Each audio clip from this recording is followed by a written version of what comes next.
कौन हो तुम? तुम मेरे कमरे में क्या कर रहे हो? तुमने मेरे साथ क्या किया? वो भी इस हाल में? तुम्हारी हिम्मत कैसी हुई? हो कौन तुम?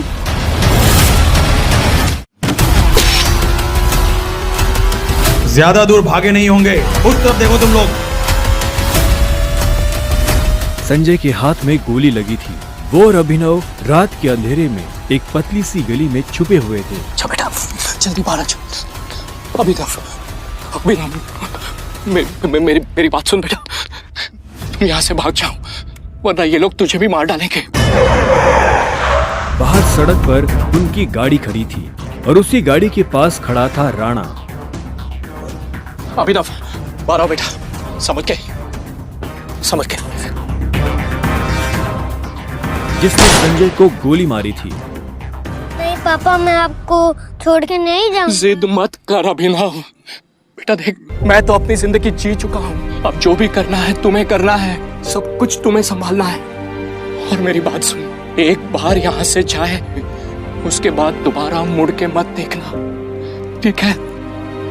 संजय ने कहा और अपनी उंगली में से एक सोने की अंगूठी निकालकर अभिनव को थमा दी। उस पर टी लिखा हुआ था। और एक बात हमेशा याद रखना, अपनी आखिरी सांस तक लड़ना है, समझ गया ना टाइगर?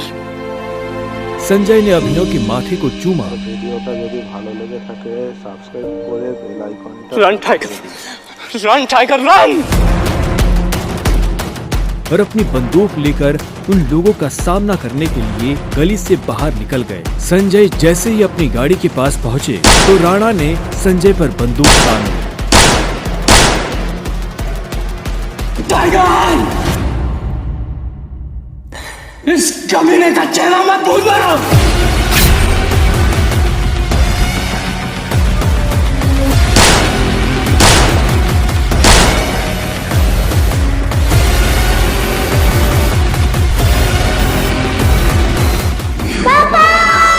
अभिनव चिल्लाया और अचानक से उसकी नींद खुल गई।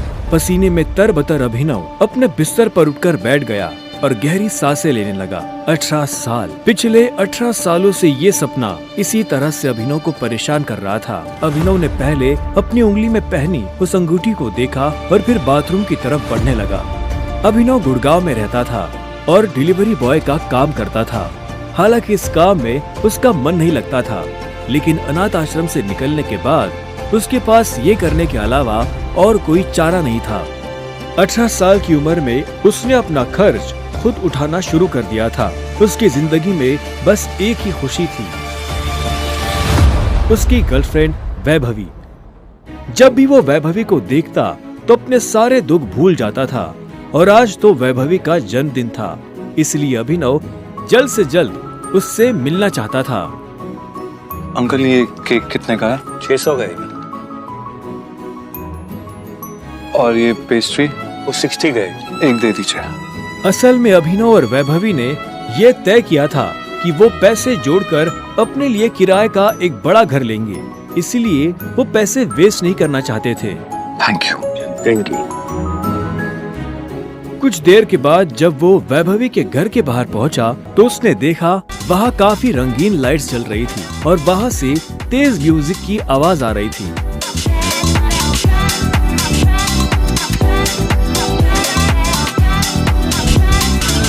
वैभवी, ये सब क्या है? ये कौन है वैभवी? देख नहीं रही है, डिलीवरी बॉय है। बट हम तो केक मंगवा चुके थे ना, फिर तूने पेस्ट्री क्यों मंगवाई? ओह, याद आया, ये तो वही डिलीवरी बॉय है ना जिसको तू डेट कर रही थी।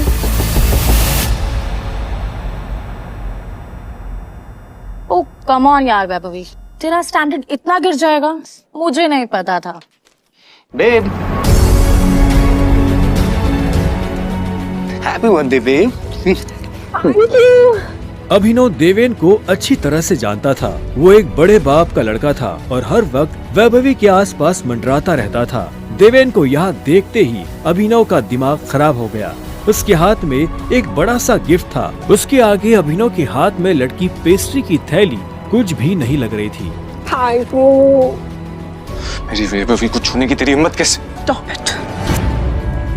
दोस्तों, तुम लोगों को मेरे ऊपर डाउट था ना, मेरे स्टैंडर्ड्स पर डाउट था। अब बताती हूँ मेरे स्टैंडर्ड्स क्या हैं। मैं तुमसे ब्रेकअप कर रही हूँ। और नहीं तो क्या, बेचारी कब तक तुझ जैसे गरीब के साथ ऐसी आधी पेस्ट्री खाती रहेगी। साला तेरी हिम्मत कैसे? तो